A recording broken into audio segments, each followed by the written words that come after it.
el hambre con las ganas de comer. Cada anciano tenía lo que al otro le faltaba. Quien poseía tierras necesitaba dinero, y viceversa. Negociaban cada moneda, cada palmo de tierra. Sabían lo que querían, pero no hasta dónde estaban dispuestos a llegar. Finalmente, ambos salieron ganando y cumplieron sus expectativas. Pocos años antes de su persecución, la Orden del Temple compró al señorío de Cuya, un extenso territorio del Alto Maestrazgo, entre sus encomiendas de Peñíscola y Teruel. Llevaban décadas ansiando poseerlo y no les importó pagar un alto precio por él. 500.000 sueldos. ¿Era rentable aquella inversión? ¿A qué se debía tanto interés?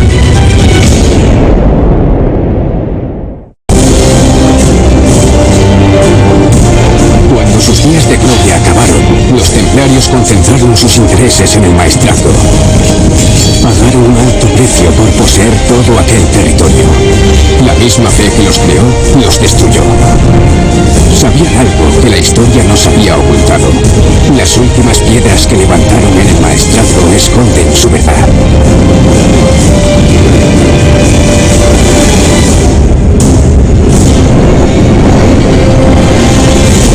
Territorio templario.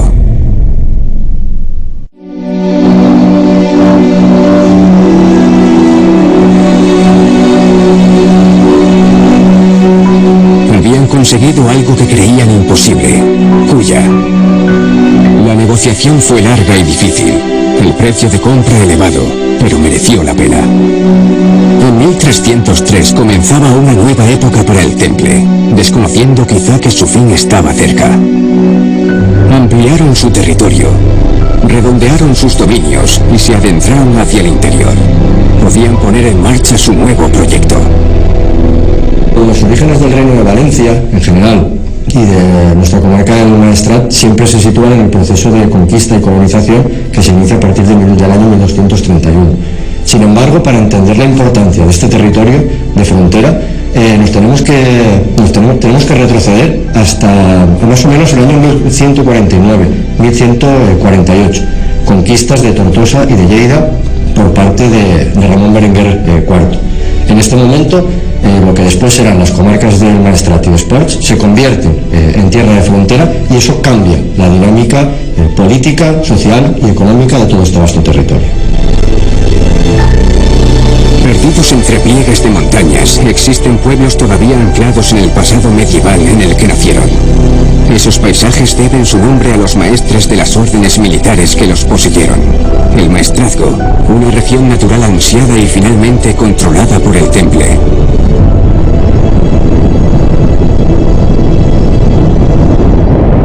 Los templarios no tardaron en comprender que las tierras meridionales de Cataluña, las del sureste de Aragón y las del norte del país valenciano eran territorios verdaderamente estratégicos, y por lo tanto había que controlar el paso inferior del Ebro. Estas tierras fueron la frontera natural entre dos mundos, Oriente y Occidente, cristianos y musulmanes. Y allí, donde la cruz y la media luna alzaban sus armas, estaban los templarios. En la década de 1230, las fronteras cambiaron. La corona de Aragón se expandió hacia el sur. El punto de partida fue el maestrazgo. Después de casi 100 años siendo tierra de frontera con Cataluña y con Aragón, progresivamente los cristianos van ocupando las plazas que quedan más al sur del río Ebro, y empiezan a presionar sobre lo que después serán las comarcas del Maestrat y d'Esports. Llegamos entonces al año 1231, cuando el noble aragonés Blasco de Aragón decide ocupar la plaza fuerte de Morella. 2 años más tarde, en julio de 1233, el rey Jaime I toma Burriana, y desde allí salen una serie de expediciones militares que conquistan los antiguos castillos andalusíes por parte de los maestres del Temple, del Hospital y de las tropas del rey. La Orden del Temple tuvo un protagonismo indiscutible. Eran el brazo armado de la Iglesia y también del rey Jaime I, a quien cuidaron y educaron durante su niñez. Sin embargo, no no siempre se les concedió todo cuanto querían, ni recibieron todo lo que merecían. El territorio del Maestrazgo y después de Morella en los siglos XIII y XIV sobre todo juega realmente un papel muy importante. Es una zona de frontera entre los tres estados que conforman la Corona de Aragón. Hay que considerar que en este territorio de frontera casi todas las tierras pertenecían a las órdenes militares. El orden del Hospital controlaba Ulldecona, controlaba Cervera, la orden de Calatrava, que estaba en la zona de Alcañiz, o la zona de Monroyo, la orden del Temple en Cantavieja y la orden del Temple en Castellot, es decir, toda esta zona fronteriza, el único elemento de realengo era els ports de Morella. Por eso también la importancia de Morella como baluarte de las tierras del rey. Fue Jaime I quien negó a la Orden del Temple la posesión de todo este territorio recién conquistado. Al morir el rey, los templarios seguían interesados en la región. En 1294 consiguieron Peñíscola a cambio de Tortosa.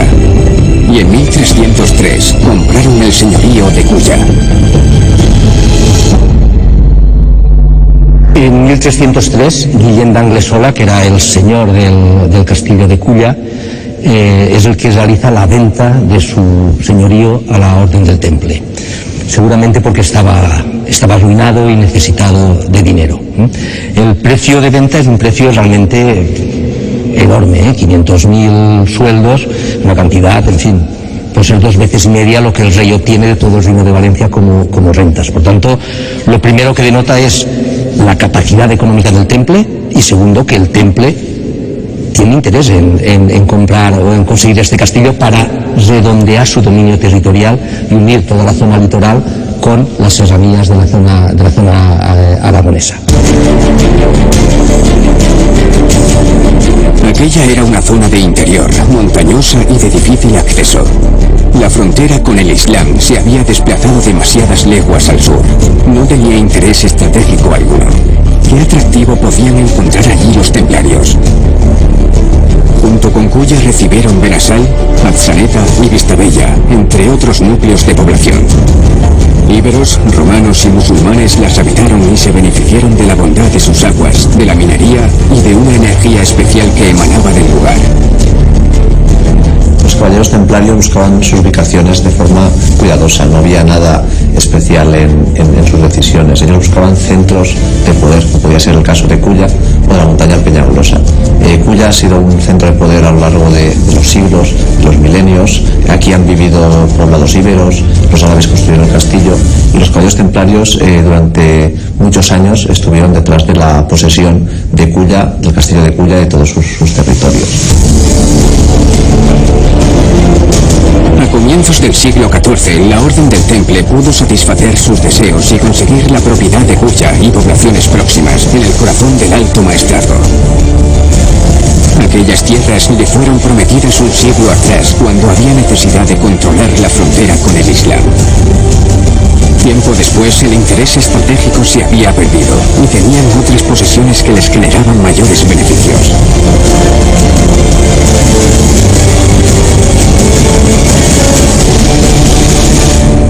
Inicialmente ellos habían conseguido a través del rey otros muchos territorios, tenían Peñíscola, tenían Coves, tenían Ares del Maestre. Sin embargo, ellos seguían deseando Culla, la tenencia de Culla, querían ampliar sus territorios hacia Occidente y por eso decidieron comprarla. En un principio intentaron que el rey se la concediera, pero no fue así y por tanto decidieron gastar su dinero, gastar los ahorros de la orden para poder adquirir este territorio que para ellos era fundamental en la defensa de la parte occidental del cristianismo. Es una inversión importante para el Temple. Es la creación casi de un microestado en este territorio. Ahora bien, démonos cuenta de una cosa. La compra es en marzo de 1303. 500.000 sueldos, moneda a moneda, es una cantidad enorme. Se paga en plazos durante año y medio. Diremos que en septiembre de 1304 se completa ese dominio. En 3 años, el rey Jaime II incauta todos los castillos templarios. Es decir, que el proyecto que el Temple debiera tener no puede ya llevarse a efecto.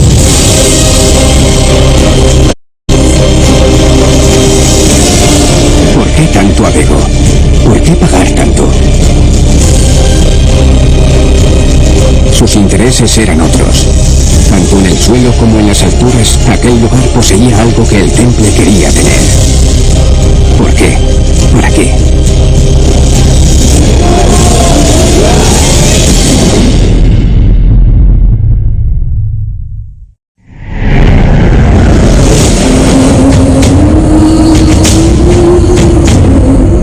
Un séquito de caballeros templarios cruzaba por primera vez las murallas de su nueva posesión, Kuya. Sus habitantes salían a saludarlos y rendirles pleitesía. Avanzando por la calle principal, se preguntaban el porqué del azul de las ventanas. Durante décadas, aquellas gentes temían manifestar sus creencias por miedo a ser señalados y perseguidos. Recibieron con los brazos abiertos a los templarios.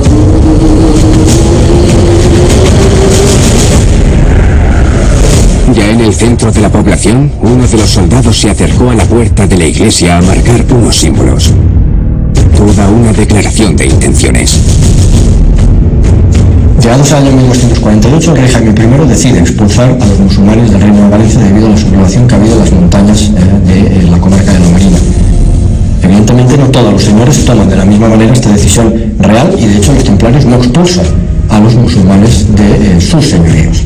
Más aún, en toda la comarca del Maestrat solo va a permanecer la aljama de Xiver como reducto de población musulmana, la aljama de Xiver y además una pequeña aldea situada al lado de la localidad de Culla, que es el Molinero.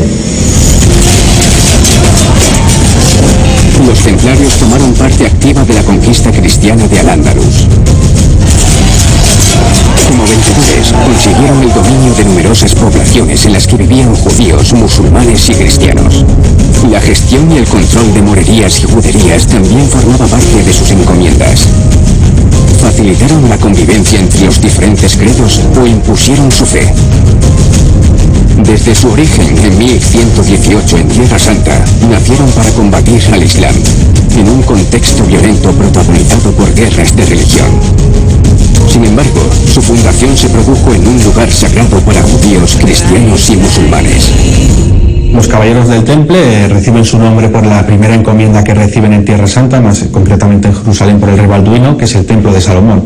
A partir de ahí, desde allí, su misión es encargarse de cuidar los caminos y los peregrinos que acuden a Tierra Santa, ¿no? Ellos vivían en las montañas, no tenían lugar donde vivir, no tenían hábito, porque según se nos dice, vestían de las ropas que se les daba por caridad, es decir, que unos llevaban una ropa y otros llevaban otra. Ahí no llevaban ni cruces ni nada de nada. Entonces Balduino II les dice venirse, y en el atrio que tiene lo que quedaba del templo de Jerusalén, pues había un bajo donde antes habían tenido caballos o eran caballerizas, y se los da.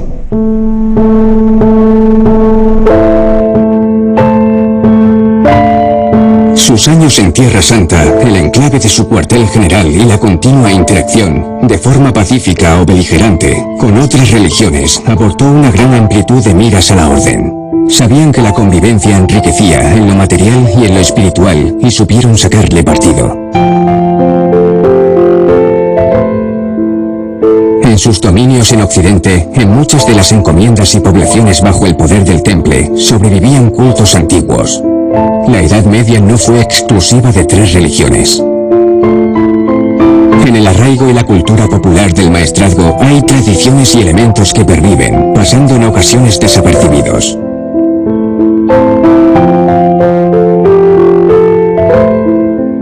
En Kuya, aún hoy día, muchas de sus ventanas están pintadas de azul. Restos de temores pasados, decoración o simbolismo. Algunas de las supersticiones relacionadas con los templarios o con la época medieval es pintar las ventanas de color azul. Podría ser para ahuyentar los malos espíritus, para proteger la casa o quizás para algún otro poder místico, mágico que los templarios pudieran tener sobre los ciudadanos de aquí de Culla. Yo diría que Culla desempeñó un papel verdaderamente importante porque no era una plaza que mereciera mucho la pena. Kuya no podía ofrecer mucha cosa a nivel, digamos, económico. Lo que ofrecía Kuya era un lugar, un remanso de paz. ¿Cuál es el verdadero significado del color azul de las ventanas de Kuya?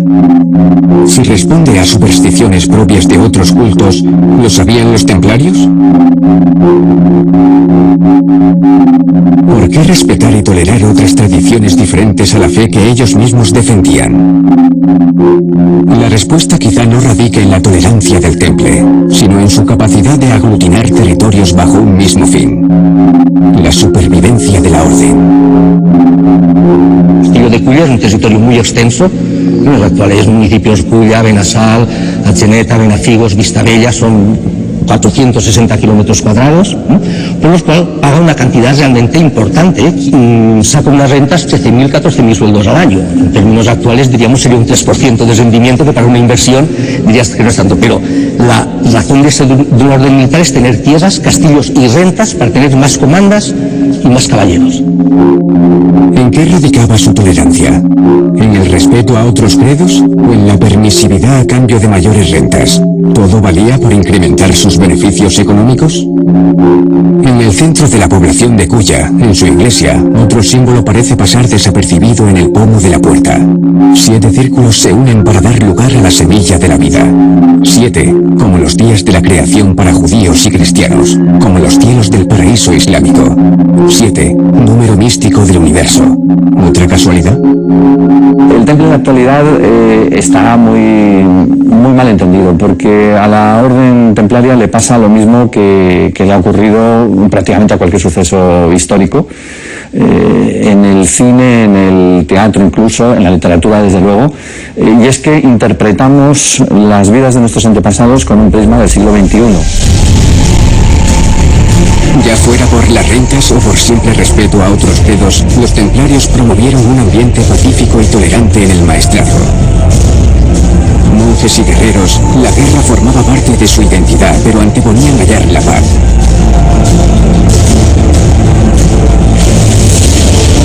El misterio que siempre ha acompañado a la orden coge fuerzas en Kulla.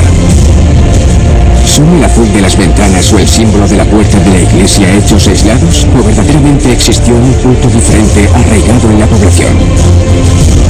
Nada es casual en torno al temple.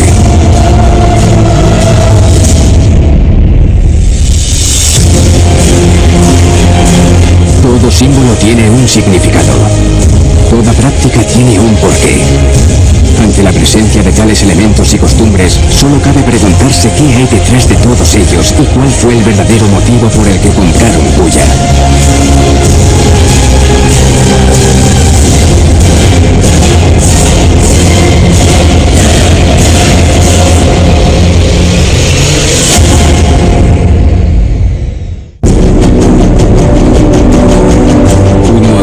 Iban llegando más de ellos, entrando en el círculo trazado en torno al árbol. Venían de diferentes poblados, solo se reunían en aquel lugar para celebrar ritos importantes. Este era uno de ellos. Un nuevo miembro entraría en el círculo. Conmemoraban la vida y la eternidad, pero desconocían que miles de años después, su rito seguiría vivo.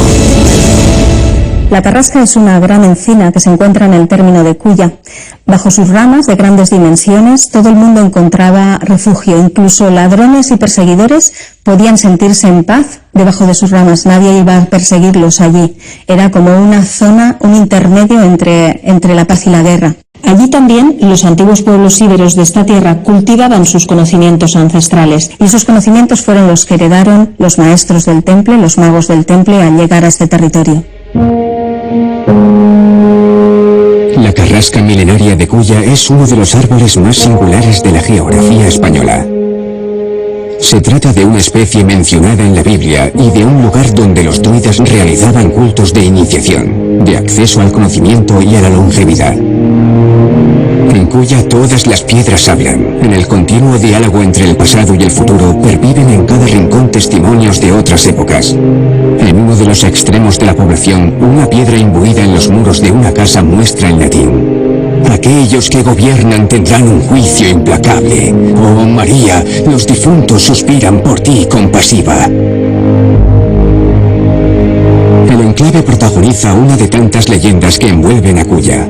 Allí se encontraba el antiguo cementerio en las inmediaciones de una fuente que dice esconder un pasadizo conectado con el castillo. De allí saldrían en procesión, en el más estricto secreto. ¿Cómo podían los templarios compartir cultos ajenos al cristianismo con su devoción a la Virgen, visible en numerosos lugares de Culla?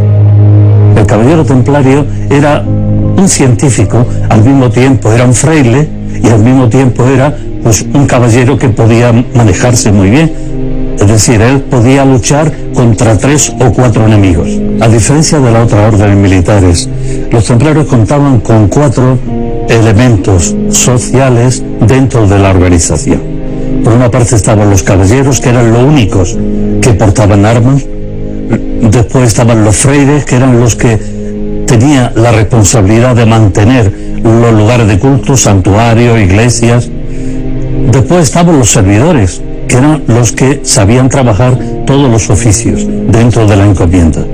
Pues había albañiles, había carpinteros, había médicos, había ingenieros, había domadores de caballos, es decir, todos los oficios. Y luego estaban los magos que representaban un 4,5% de todo el colectivo. Si sabemos que a finales del siglo XIII y comienzos del XIV había 30.000 caballeros templarios en toda Europa, es fácil calcular lo que suponía ese 4,5%. Por lo tanto, era una cantidad muy respetable. ¿Magos entre los templarios? ¿Qué función tenían? ¿Qué tipo de magia practicaban? La compra de Culla hacia los años finales de la orden, el desembolso realizado para adquirir su extenso territorio y la pervivencia de antiguos cultos y tradiciones han dado lugar a hablar de otras intenciones.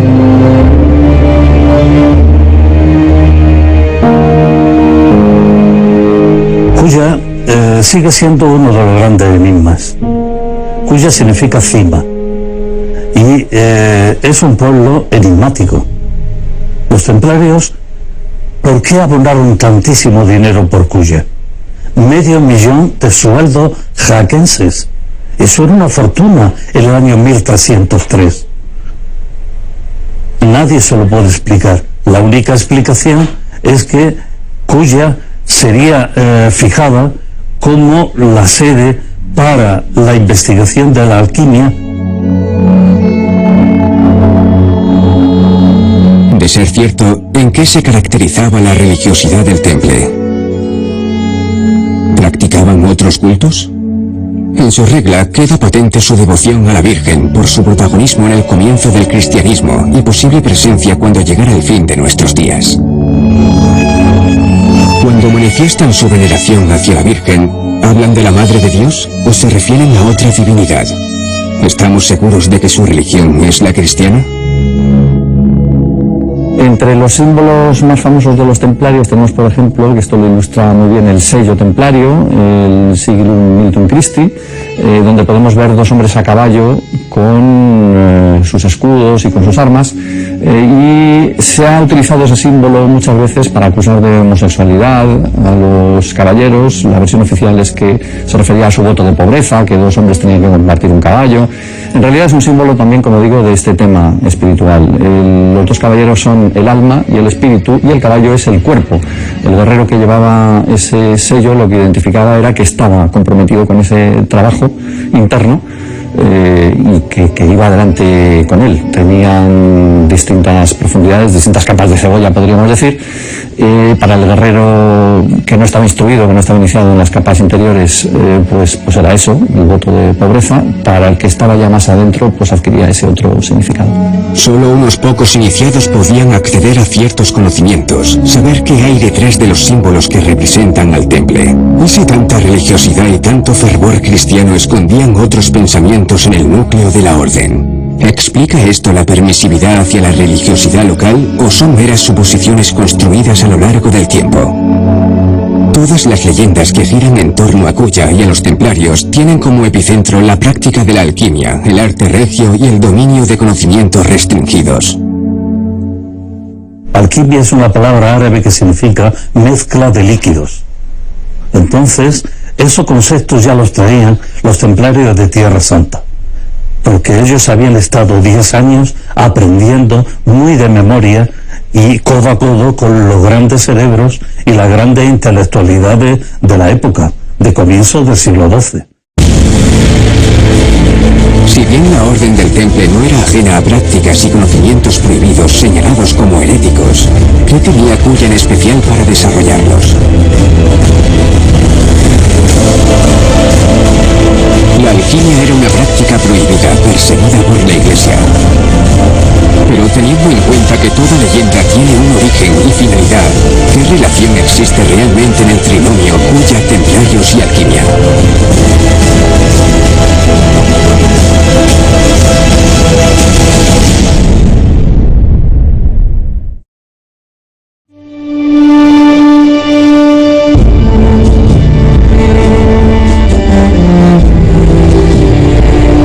Del bosque, dos amantes buscan dónde esconderse.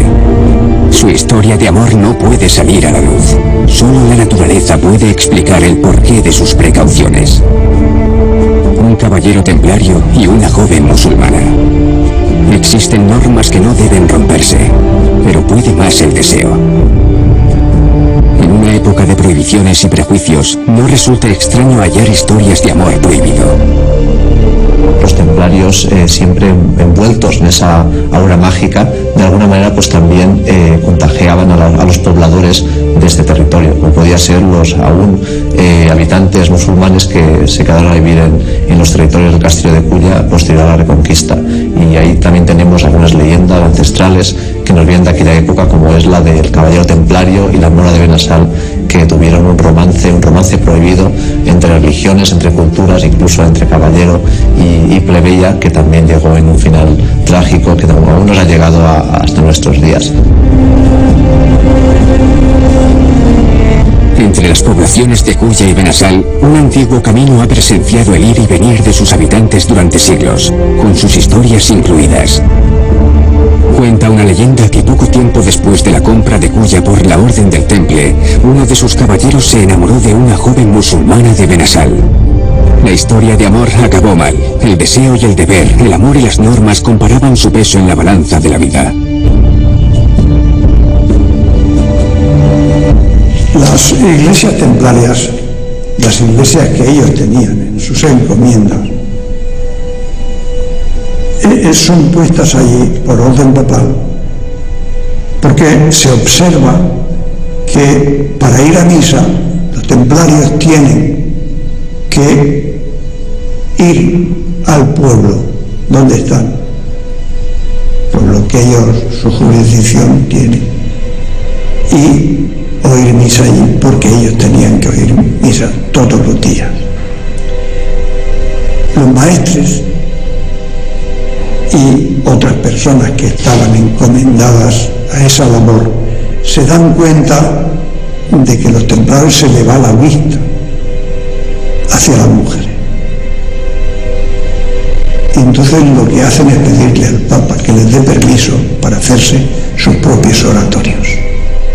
Uno de los problemas que tiene el mundo contemporáneo para entender las órdenes militares es la dualidad que se le atribuye actualmente a la idea de laico y religioso.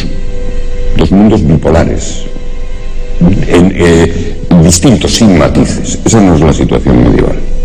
En la Edad Media había distintos grados de compromiso religioso y por lo tanto distintas profesiones. Si cogemos una orden militar, podía haber conversos o cofrades, es decir, eran laicos que tenían una vinculación pequeña, pero una vinculación con la orden militar.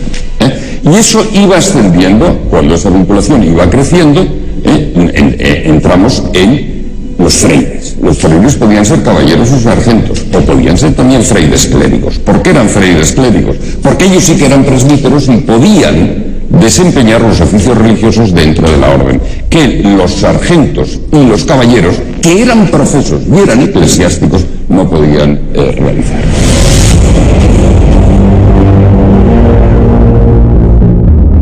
La La pasión y la obligación dieron lugar a un sincero juramento de amor que difícilmente podía cumplirse. No solo no podían verse ni enamorarse, el caballero no debía faltar a sus votos. Corría el año 1307 y el templario Cristóbal de Asens fue llamado para cumplir una misión. Debía ir a Francia a entregar un mensaje. El futuro de la orden dependía de él.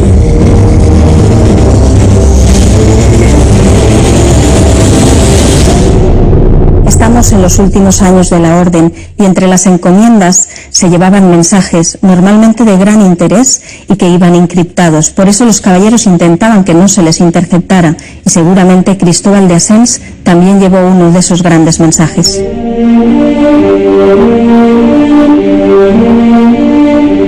Marchó sin saber que al volver su amada había sido desposada. La casaron en contra de su voluntad, una voluntad que ni ella ni el templario podían manifestar.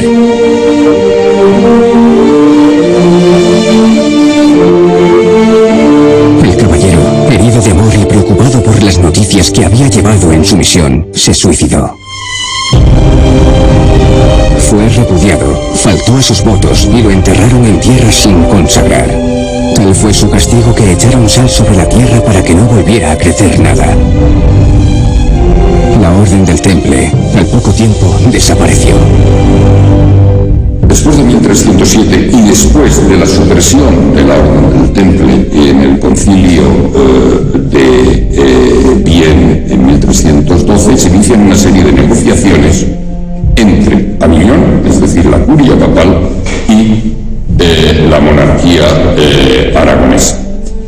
Esas negociaciones, en el fondo, tienen como telón de fondo qué va a ocurrir con los territorios templarios en la Corona de Aragón, el Reino de Aragón, en el Principado de Cataluña y en los reinos de Valencia y de Mallorca.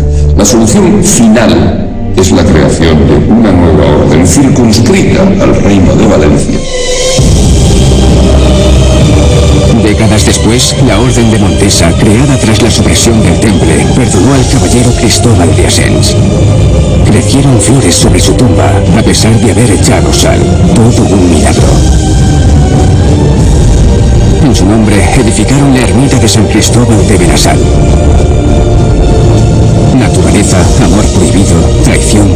La leyenda se encuentra llena de metáforas y de significados en torno a la presencia templaria en el antiguo señorío de Culla.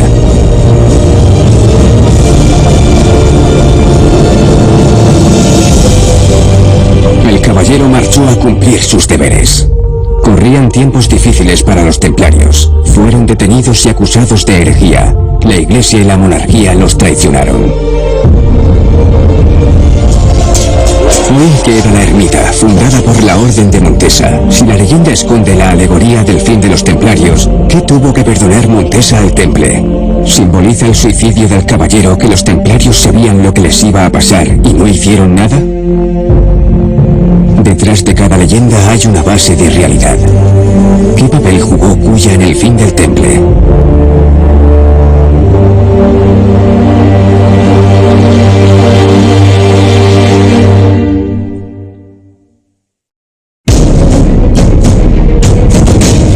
Subió a pie. Alcanzada la cima de Peñagolosa, se maravilló viendo el mar a lo lejos.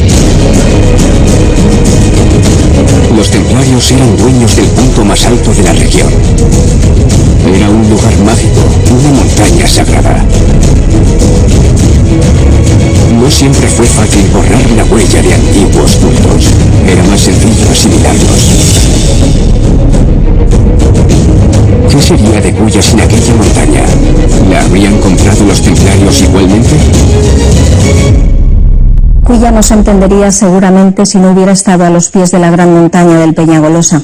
Esta montaña, que ha sido también un elemento totémico de la provincia, ha estado muy vinculada a Culla, incluso más que al término al que pertenece, al de Vistabella del Maestrazgo. Por eso los templarios probablemente eligieron Culla, porque gracias a ella, a estar a los pies de esta gran montaña, absorberían los magos templarios aquellos conocimientos que ansiaban de las épocas antiguas. Con la compra de Culla, la Orden del Temple también adquirió Vistabella. una pequeña población dentro de un extenso territorio boscoso, el más extenso de todos, con el pico más alto de la región, Peñagolosa. La montaña del Peñagolosa no es una cima especialmente alta, apenas tiene 1813 metros en su pico más alto.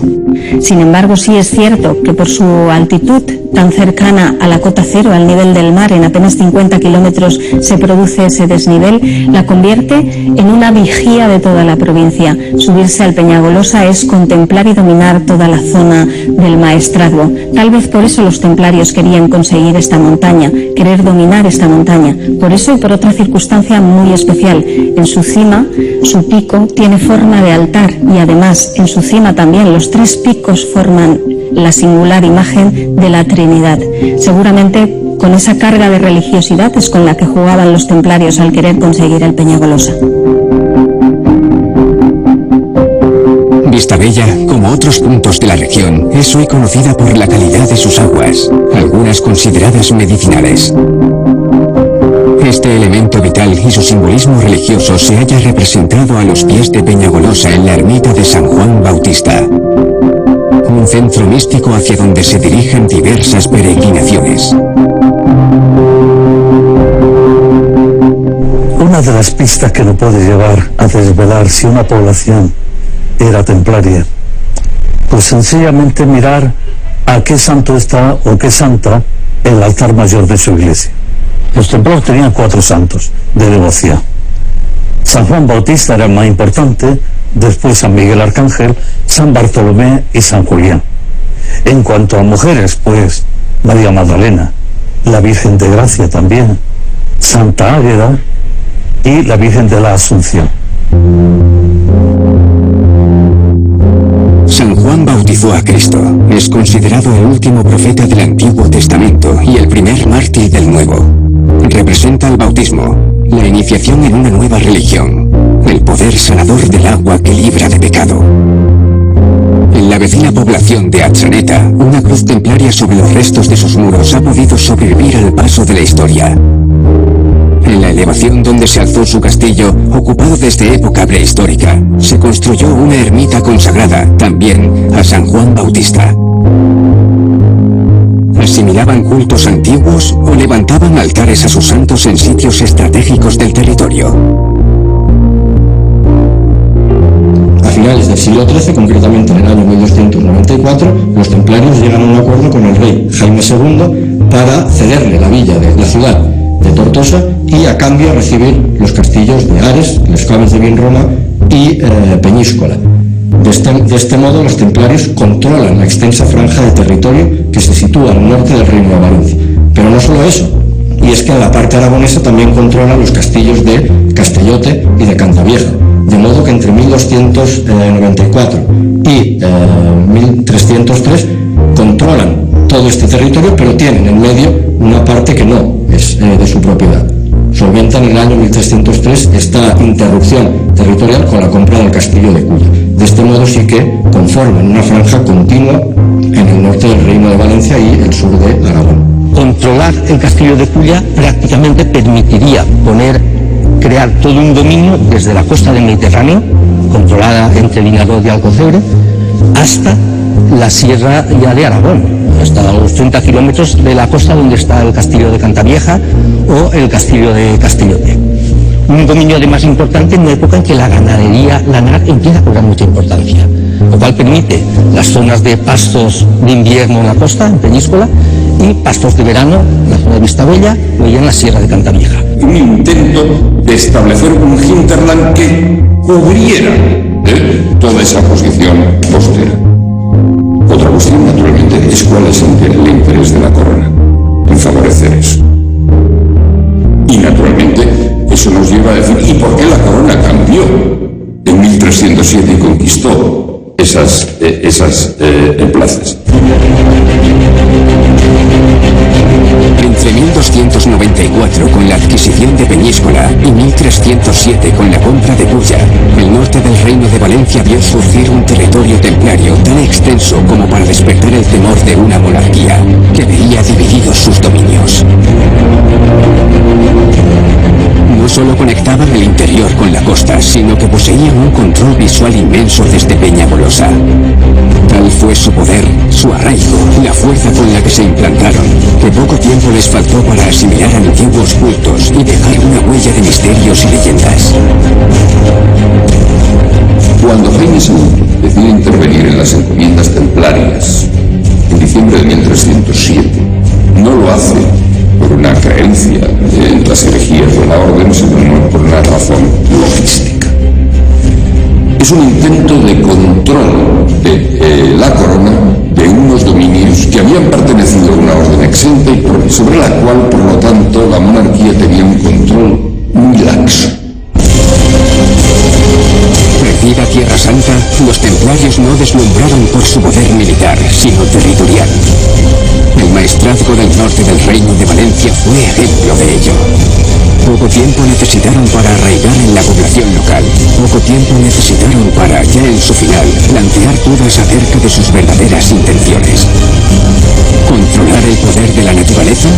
¿Dominio visual de una extensa superficie bajo su propiedad? ¿Qué hay de realidad y qué hay de leyenda en el territorio templario del maestrazgo?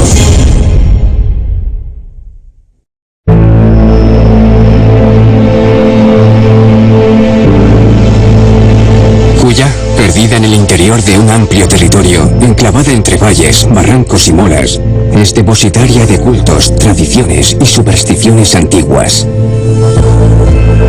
Cuya es sinónimo de misterio, de leyendas y de suposiciones vinculadas a los templarios. Encierra enigmas en torno al fin de la orden y a sus verdaderas intenciones.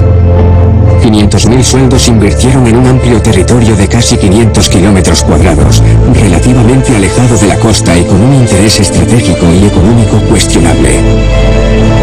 Corrían rumores sobre la preparación de una nueva cruzada para reconquistar Tierra Santa.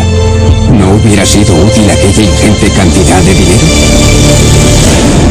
Una de las cuestiones que llama la atención la extinción del templo es que un monarca que había favorecido tremendamente al templo en los años 90 y en la primera década del siglo XIV, que no se creía en principio en absoluto toda la articulación ideológica de Felipe IV de Francia, actuara 2 meses.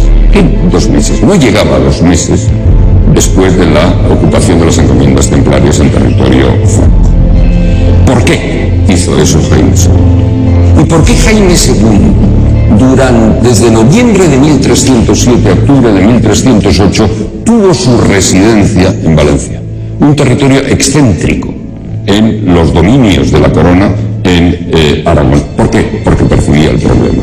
¿El problema dónde estaba? El problema estaba en la juntura entre Aragón, Cataluña y Valencia. Su riqueza les llevó a la ruina. Su poder, aquel que los encumbró por encima de reyes y papas, los derribó. La historia silencia verdades incómodas y es en ese vacío donde nace el misterio que siempre ha envuelto a la orden. Haber comprado Cuya poco antes de su fin, pagando una fortuna por ello, solo les ha traído más incógnitas y más sustento a un relato construido a partir de entonces. Alquimia, magia, leyendas, amores prohibidos y traiciones. ¿Qué motivos se esconden tras todo ello? A día de hoy, nadie en Cuya quiere ver el fin de la orden. Donde unos ven pasado, otros reconocen la oportunidad de recuperar la memoria de quienes pagaron tanto por poseer aquel castillo y engrandecer su leyenda.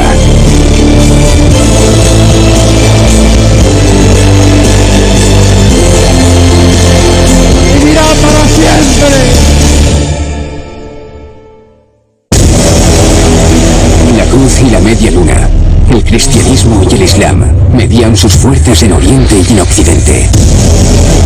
En los dos frentes luchaban los templarios, pero sus mayores éxitos llegaron en Occidente, junto a Jaime I.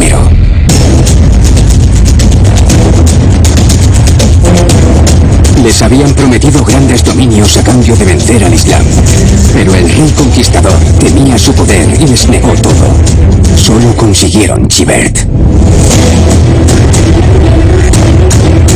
No necesitaban más. Monjes, soldados políticos y excelentes gestores económicos demostrarían que en Chivar tenían la llave para conquistar el maestrazgo y crear un territorio templario. El tiempo les dio la razón. La ambición se la quitó.